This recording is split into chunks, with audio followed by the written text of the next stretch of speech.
खिलाड़ी राधिका हत्याकांड को लेकर खबर आपको जल्दी से बताते हैं। आरोपी पिता की आज कोर्ट में पेशी आज खत्म हो रही है। आरोपी दीपक यादव के रिमांड। दीपक यादव पूछताछ में सहयोग नहीं कर रहे हैं। सूत्रों के हवाले से जानकारी इस वक्त निकलकर सामने आ रही है।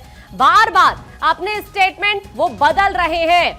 बहुत सारे सवाल इस वक्त लोगों के जहन में है कि आखिर ऐसा क्या हो गया कि दीपक ने ये इतना बड़ा कदम उठाया और अपनी बेटी को ही मार डाला।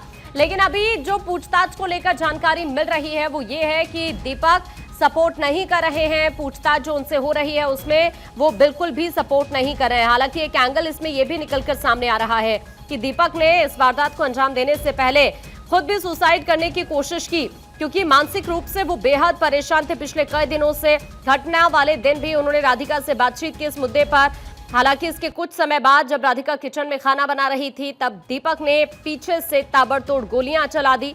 हालांकि राधिका को सीने में 4 गोलियां मारी गई है और गोली लगते ही राधिका की मौके पर ही मौत हो गई। लेकिन अभी पुलिस पूछताछ कर रही है लगातार दीपक से, क्योंकि पुलिस के मुताबिक लोगों ने उससे कहा कि वो अपनी बेटी की कमाई खाता है और उसका कोई नियंत्रण राधिका पर नहीं था। ये बात दीपक को अंदर तक झकझोर गई थी। गांव से लौटने के बाद दीपक ने कई बार राधिका से बातचीत भी की और उसको टेनिस अकेडमी बंद करने के लिए कहा, लेकिन राधिका ने इससे इनकार कर दिया था और कहा कि उनकी ही मदद से 2 करोड़ रुपए इस अकेडमी में लगाए गए हैं।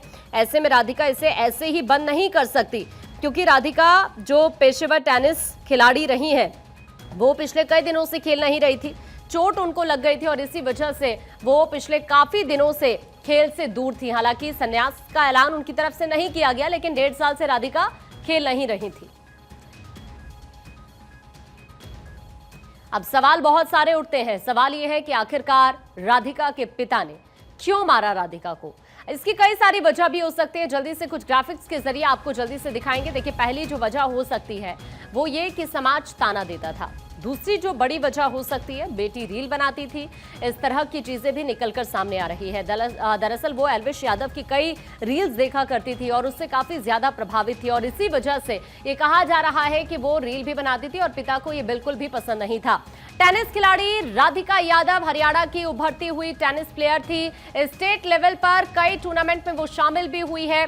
ITF में युगल खिलाड़ी के रूप में 113वीं रैंकिंग उनकी रही है और चोट लगने के बाद देखिए उन्होंने खेलना भी बंद कर दिया था। इस तरह की जानकारी भी निकलकर सामने आ रही है। और सबसे बड़ी बात यह है कि देखिए, अभी ये कुछ ग्राफिक्स इस वक्त हम आपको स्क्रीन पर दिखा रहे हैं। राधिका के बारे में आपको बता रहे हैं। पिछले 1.5 साल से वो खेल नहीं रही थी। दरअसल चोट लग गई थी और इसी वजह से उन्होंने खेलना बंद कर दिया था। चोट लगने की वजह से ही वो अकेडमी भी चला रही थी।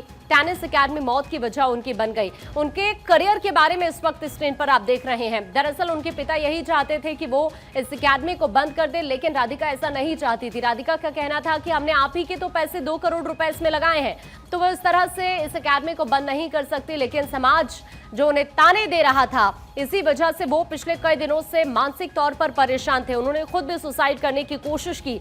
इस तरह की बातें निकलकर सामने आ रही हैं पुलिस के मुताबिक भी। और अब सबसे बड़े सवाल अभी इस वक्त यही बने हुए हैं कि आखिरकार रीजंस क्या रहे हैं। क्या राधिका जो रील बना रही थी इसी वजह से पिता गुस्सा थे, या फिर वाकई अकेडमी ही वो बंद कराना चाहते थे, या फिर वजह क्या है। ये तमाम ऐसे सवाल हैं जिनका जवाब मिलना अभी बाकी है।